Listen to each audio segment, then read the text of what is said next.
Good evening, guys. Can you hear me? Yes, sir. Good evening, sir. Rajnikant, you got the codes?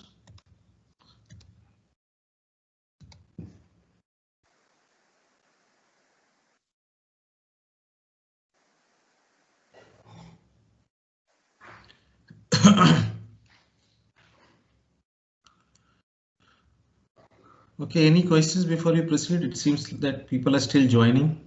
So we'll wait for a couple of minutes and start.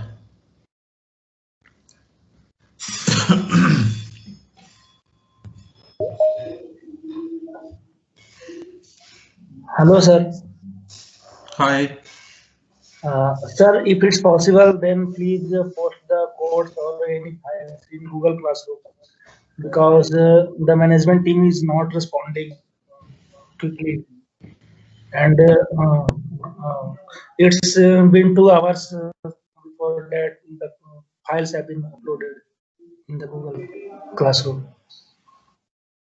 So, I think just let me check one thing. If I can directly Teams IIT KGP NIFT. So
hello.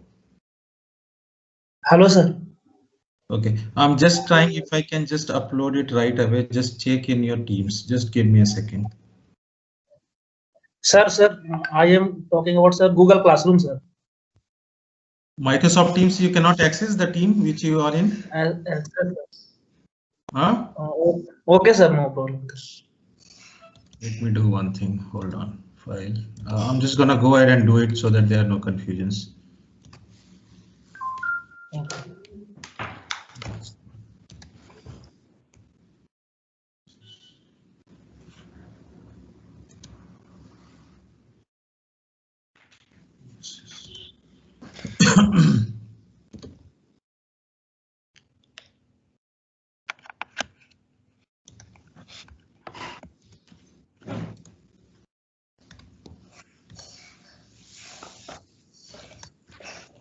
I just sent it right away on the chat box. You can see if you can download. And the second thing I'm gonna do here is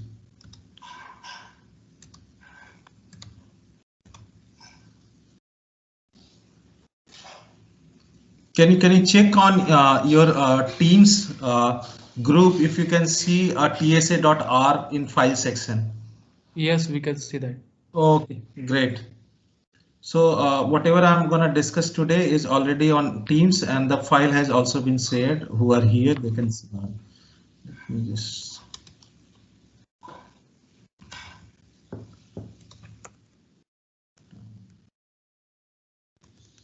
Please.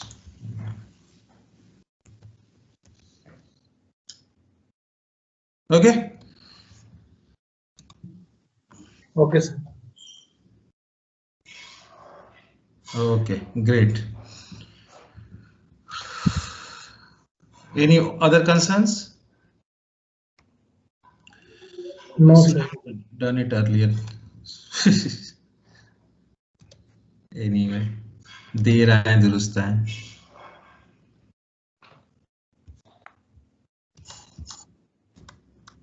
So are you? Yes. Hello. Yes, sir. Yes, sir. Someone said sir, so I just. So how comfortable you guys are now with R?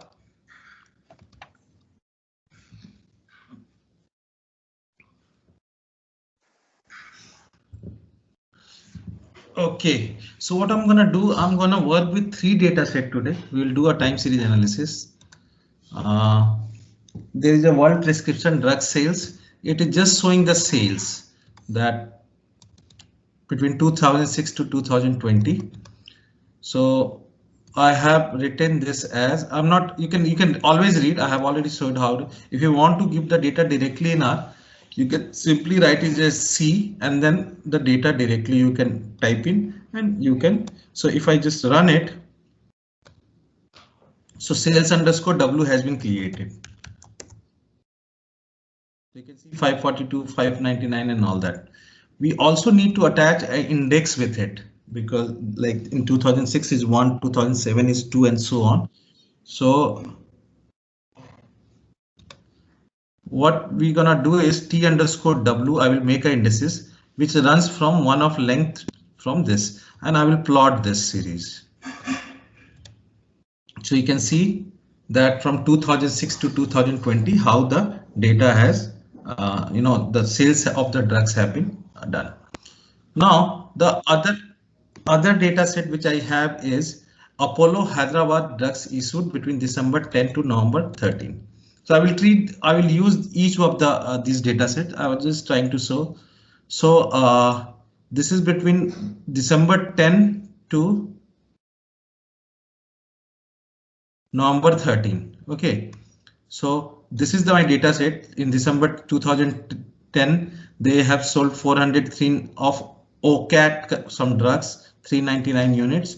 And similarly for Stemla Beta A, they have sold these many drugs issued. Again, I'm making a sequence of 1 to length of MA, this MA, whatever is in here, and 1. So this is what we have created. Let's just run this much and see what happens. Okay, so you can see MI underscore A is the year, the month and the year detail. Octa underscore A is the sales of OCAT and Stomila Beta A is the number of Stamulo Beta has been sold. And again, I have made a sequence T underscore A. This becomes important when we are running a time series object. So you can see next what I have done. In time series format, I have put TS data underscore OA and TS data underscore SA in a time series format and then made a data frame for it. So what I'm saying, OCAT A, I'm taking the sales data frequency 12 because I'm looking at starting from 2010 how we are proceeding. Start at 2010, frequency is 12 because it is a monthly data. Here we have seen in the last case it was the yearly data. Here we are looking at the monthly data and similarly for another one. So this is nothing but we have put it in a time series format. So let's see what TS data looks like. So let me run these. So when you run it, someone has sent me an email. I'm not seeing anything. All these things are being stored here. So if you want to see what has happened, you can just copy and paste here. It will show you 2010, 11, 12, 13, how January, February, March, how the data has been sold. So if we look at it in a data frame, we can just simply type this OCAT underscore A in data frame.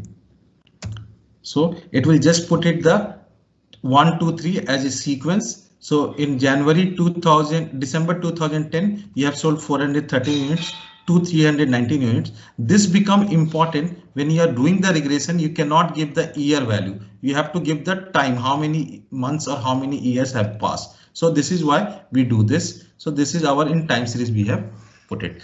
Good so far? If the plot command works directly, I will just try to show you.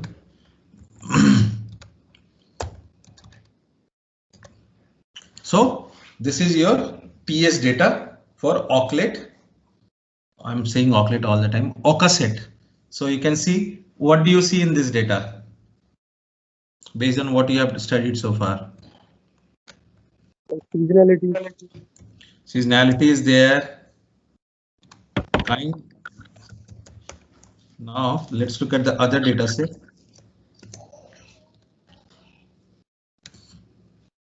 So this kind of some kind of, you can say, downward strain, and the upward strain can also be seen here somewhat. So these are the two data set we are working with. If you plot, this is where we are seeing the years data. If I plot the sorry, data frame data, it will just put it in the terms of plot.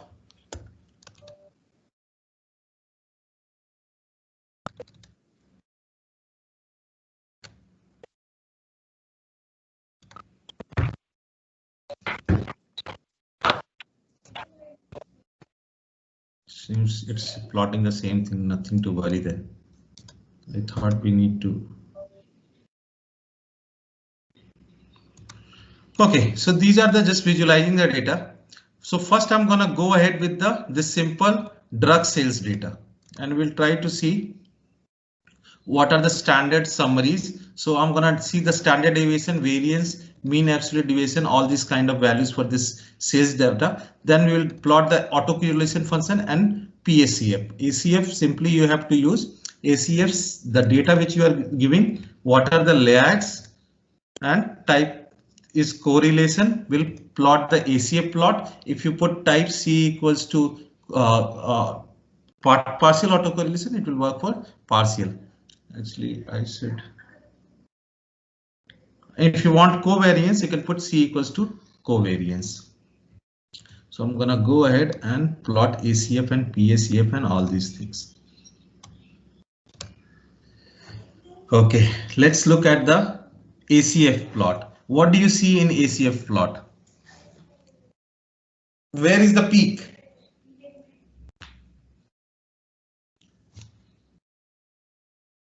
Peak is at the lag 1, right? For ACF, if I'm doing a ARMA or ARIMA kind of model, what kind of Q terms I should choose?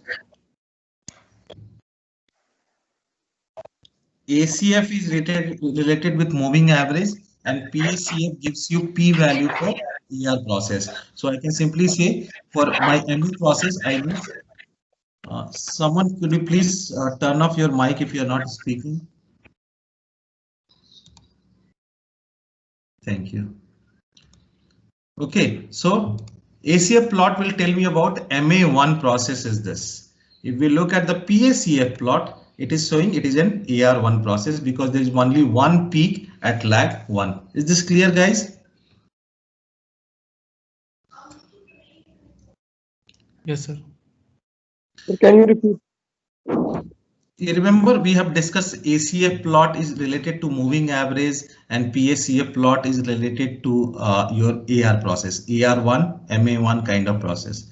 So what we can see, this process, if you want to work with, it looks like ARIMA 101. This is the process it is following. This is the importance of ACF and PACF plot. Clear so far? Okay, sir.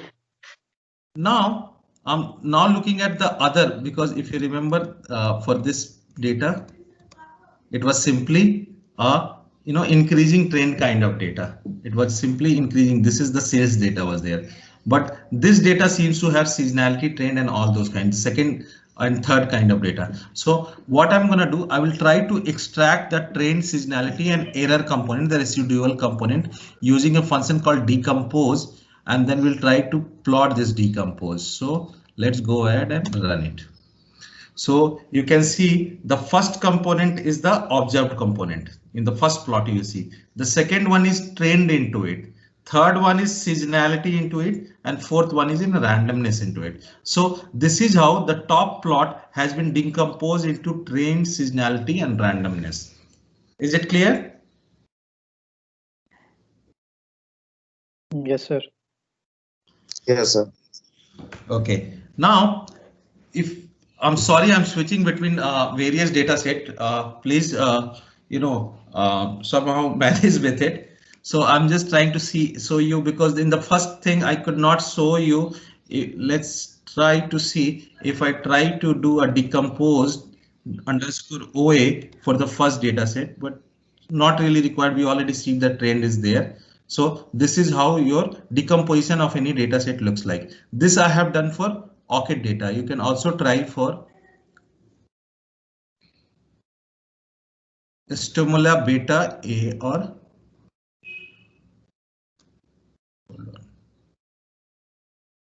TS data OA. Now let's try for Stimula beta. This is how it becomes useful if we put it in a time series format to do all this analysis. Otherwise you have to plot separately. So I'm gonna go ahead and try the same thing for the other drug data and see how its decomposition looks like.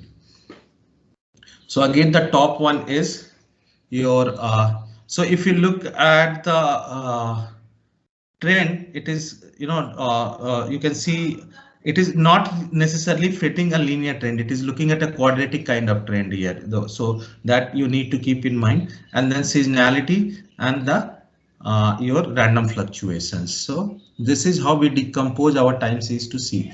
Now the very first one, the first data set, sales equals to W, the drug sales over the 15 years, I believe. Yeah, 15 years we have seen. We already know it has a trend, so we will go and just fit a time series regression. So you remember LM is for linear model. I'm gonna predict sales underscore W based on the T equals to 1, 2, 3, 4, so on, then summary and then ANOVA of the. So let's run this regression, time series regression. And let's see what it has given. So this is the intercept and this is the time. So necessarily what I'm doing is sales equals to beta naught plus beta 1 T underscore W. How much time has passed? You can see both of them are highly significant, the intercept as well as the time. And if you look at R square and adjusted R square, both are very high at almost 95%. And the overall model is also a fit. Okay. The ANOVA analysis of variance table also shows that it is a very highly, what do you call, significant model, and with the significant code with almost 99.9%. So definitely we wanted to predict the trend, and we are able to do it with the time series regression. What now I'm gonna do? I'm going to predict for a future. So I'm asking it to predict for a future from 15 data points I have, 16 to 30 data points, and see how it looks like. And we also try to see the prediction.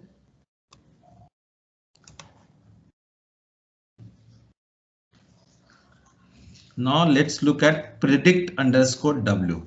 So just this is the predict underscore WT. This is the predict fit on this for the same data. If you are trying to do it for new data, you provide the sequence of the new data. So it is starting with 16 in a step of 1. So 16, 17, 18, 19, total 30 until 30. And this is predict underscore W. You predict the fit using new data and see how it looks like. So let's look at prediction underscore W. Let's look first prediction underscore WT. So these are the prediction for your 15 data points which you have provided. Now let's look at if I forecast it, how it looks like. So let's look at predict underscore W.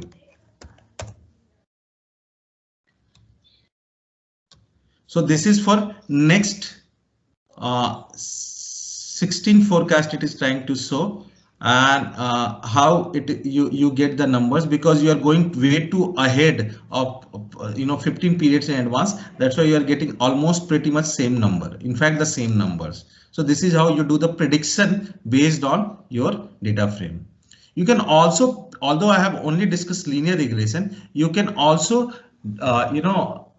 do quadratic regression and other polynomial type regression. Like you have fit underscore Q. What I'm doing, sales underscore W. I'm asking it to fit a polynomial of T underscore W rather than the linear model. So I mean one order, and we'll try to predict quadratic regression for this. Let's look at, so these are the coefficient.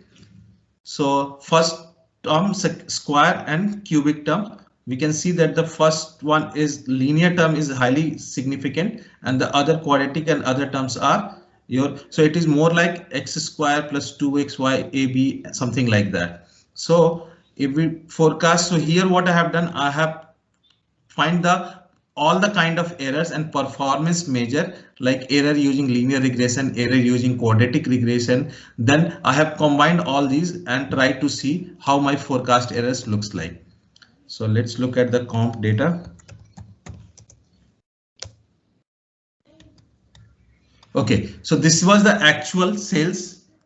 This is what you have predicted using linear regression. This is using quadratic regression. This is the error of the linear regression. This is the error of the quadratic regression. So actual value was 542. You have predicted using linear regression 554, and with quadratic regression you have done 555 and so on. So for all the 15 data points you can find your error. Now further to check what are the mean squared error, root mean square, all the measures we have discussed. So you can calculate all of them using mean, MSC, RMSC, MAE, this kind of for linear. And so what happened?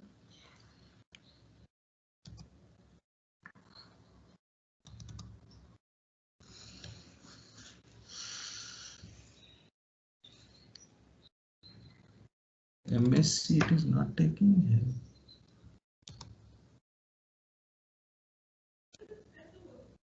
Guys, I need to check this part. It seems like I have written a function, but somehow I missed it for finding MSC and MAE.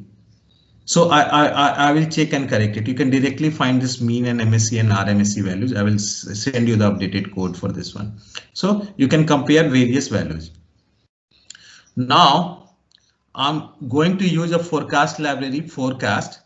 So what it does, we know that OCAD, the OCAD data, that actually has trend, seasonality and everything. So we'll try to detrend and try to work with it. So first thing is OCAD data. I'm going to do a time series, linear regression on the time, and we will detrend the series. Okay, so this is how the fit looks like for residual looks like. The fit is here. It is not. Hold on. Something looks. Plot TS data underscore. Oh, this is just plotting the data, not the fit. So residual fit is here. So what we can do, plot the fit underscore A. Plot fit underscore A. So this is my actual data. This is the fit we have done.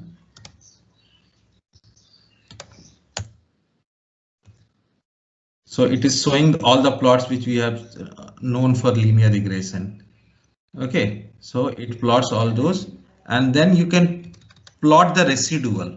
So see, this is how residual looks like if you take care of the trend. So this is how we will detrain the time series. Then we can deseasonalize the time series as well. The function is STL, and we are saying that periodic, and we are also giving the period is 12. If we go ahead and deseasonalize the time series, this is how we will see for each year 2010, 11 and 12 how the plots looks like. Okay.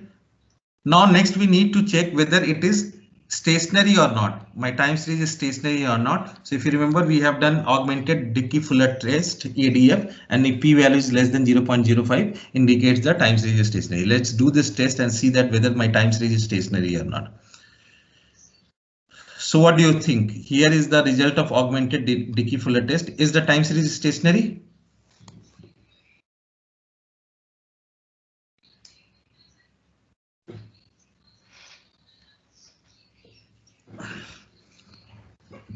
So my p value should have been less than 0.05 for TS to be stationary. I can clearly see that it is higher than 0.05 the p value. So we can say that time series is not stationary, we need to make the time series stationary. So what all we are gonna do is we'll do the seasonal differencing and check whether the seasonal differencing is required or not, or how many number of seasonal differencing is required. This is the first thing. So NSDF TS date OA.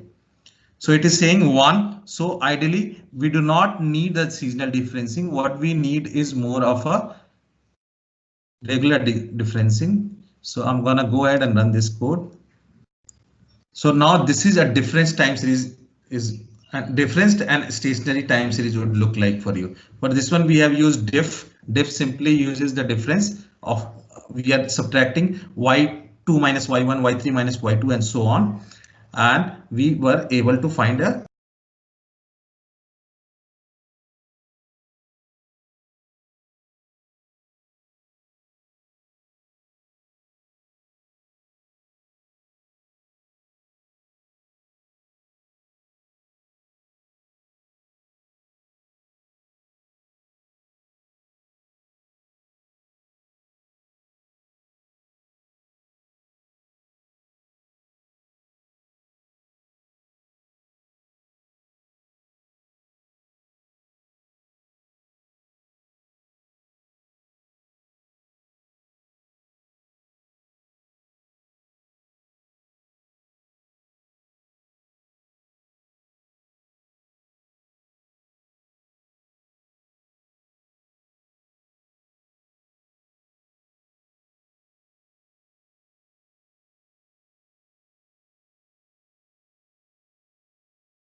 Sir, you are not audible.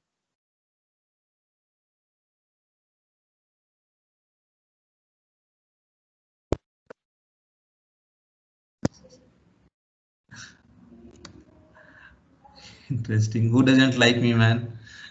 So we can go ahead and do a moving average of sales.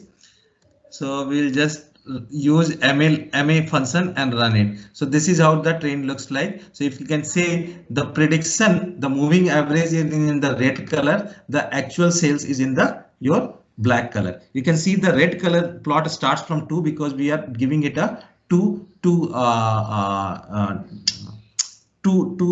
moving average, two values. So this is how we can find the MA underscore W. If you want to know the numbers, you simply type MA underscore W and the numbers will come here. The first step, because we are not considering the we are averaging on two values. So it will start from first is NA, then 597, 637 and so on. We can also try different kind of methods, like we know exponential smoothing, double exponential smoothing, triple exponential smoothing and so on. So for this, what I'm going to show you, what you need Holt-Winters model, if you remember, and what we are going to do, there are three parameters, alpha, beta and gamma. So alpha is true, beta and gamma is false. That means I'm doing simple exponential smoothing. If alpha and beta is true and gamma default is true, gamma is false, that means we are doing the double exponential smoothing. And if I make Holt-Winters, if I don't provide any false alpha, beta, gamma, all of them becomes true and it becomes a triple exponential smoothing. So there is one more parameter to it, additive or multiplicative. If it is additive, you can leave it as it is default additive. If you want it to be multiplicative, you have to say seasonal is multiplicative and then you can run it. So I'm going to go ahead and run all these codes. So let's look at. This is simple exponential smoothing on the data. The black one is your actual sales and the red one is the one which we have forecasted. Then this is double exponential smoothing, which account for label and trend both. First one, simple, is only accounting for label. Second one is accounting for label and trend. Third one is additive triple exponential smoothing. And this you can see is kind of doing very good job. And let's finally look at the triple exponential smoothing with multiplicative components. This is doing much further better if you look at the fit. So is it clear? This is how we can do exponential smoothing. Now I'm going to directly jump into ARIMA model. So what you can do is, if you want to, I will also show that you don't need to find all these numbers through ACF and PACF plot. What you can do, there is an automated forecasting model. You can use that as well, but I'm gonna just show fits of an ARIMA model of order PDQ. So P is for AR component, D for differencing, and Q is for the moving average. So complete ARIMA. So if I do the ACF plot for this one, you can see how many of them are coming out. 3 lakhs are significant. You can see the peak has crossed this blue line cover. So I don't know why I have written Q equals to 4. It should have been 3. Then we can check for this data how many number of differencing I require. So it says number of differencing required is 0. No differencing is required. So D equals to 0. Then PACF plot we want to do for AR component. MA component is 3. Let's look at the MA component.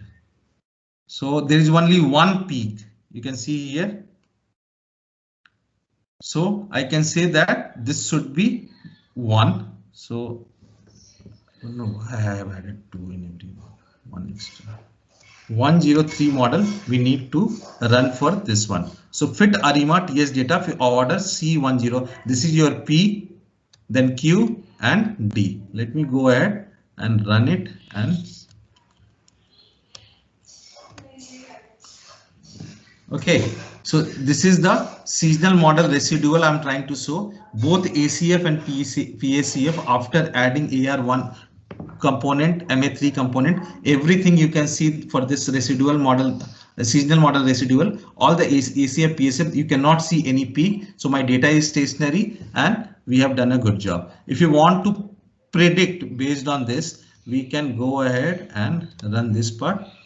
Okay, luckily, when you do the predict, use the predict function for time series object, it gives you all the values like mean error, root mean squared error, mean absolute error, mean percentage error, mean absolute percentage error, mean absolute standard error, and ACF1. So this is how accuracy of fit. You can look at it whether it is good or bad, and you can see. This is not really required.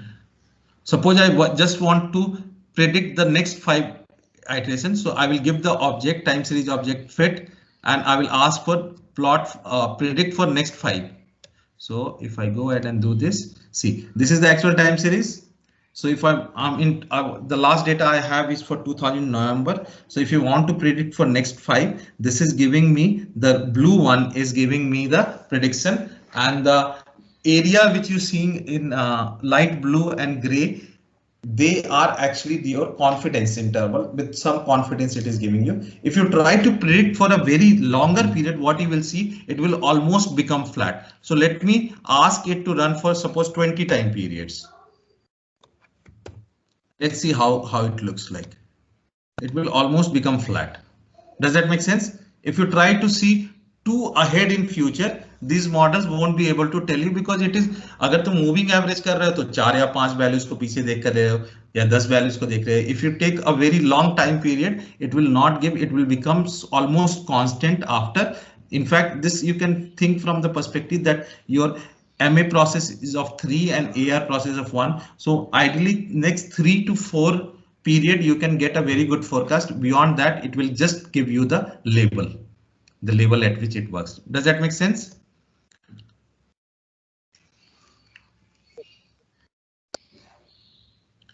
You can also directly fit the forecasting into this data without doing all this finding what should be the PDQ. First, I'm just showing if you are trying to fit an exponential model, just do fit ETS. ETS is for exponential time series. You just fit it and run it. It will smooth it. Let me see. For this one, dot fit. Okay, so this is how it has find, because I'm just looking at exponential time series, exponential. So it is just trying to do a more of a what is object and what has been predicted based on the exponential smoothing. If I want to fit an ARIMA model, just give the data. You have to tell whether seasonality is true or false. let's say seasonality is false, we will go ahead and run the auto.arima. It will automatically find everything for you and you can do the forecasting and everything. You don't really need to worry about what is your so it has found the model as 111. So what it is saying that the best model which can be fitted to this data is just a second. The best model that can be fitted to this data is P equals to 1, Q equals to 1 and D equals to 1. Okay, so this is how if we make the seasonality true, let's see how it behaves. In fact, I have already done. The one is when seasonality is true, the one is residual fit underscore. Let me first run this one. Then let's run this one.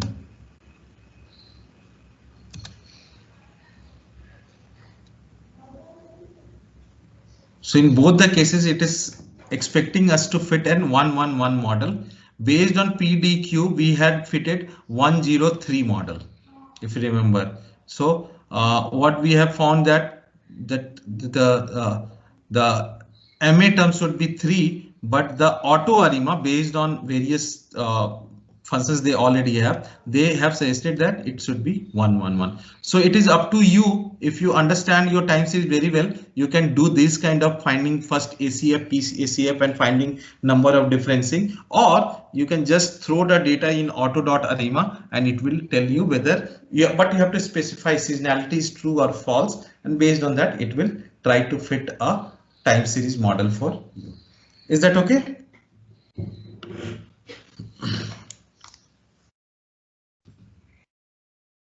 Okay. Yes, sir. Yes, sir. Okay, so I have already shared. You can play with it. I'm gonna just a second. I'm gonna end here. I do not really have energy. I was in a PhD interview since morning 10 a.m. to 5 p.m. So otherwise I would have discussed k-means. So I think I will take one more class on this. I will cover the k-means and little bit of support vector machine, and then we will end this course. Thank you very much, guys. This is with you. Go ahead, play with it with the numbers. As I said, whenever you are confused, you can just type copy the function and put it in the help and see what is the documentation available around it. There are tons of variables you can play with. You can see that the arguments, how many arguments it can take. OK, and you can just play with it and then you can run it and see like this auto.arima. You can put the maximum value of P as well, Q, D, everything. All these facilities available with you. So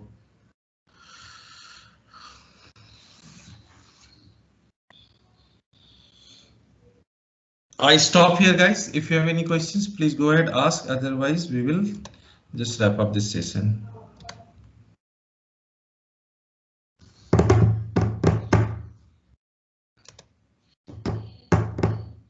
Okay, no questions. So you have the code, play with it, and we will again meet. I'm not sure about Sunday because these online meetings have become so hectic nowadays. I wish I was on a soft floor, so you can say. But I will inform if I'm not taking on Sunday. I will definitely take it on Thursday. Thank you, guys. Have a good night. Bye bye. Thank you, sir. Thank you, sir. Thank you, sir.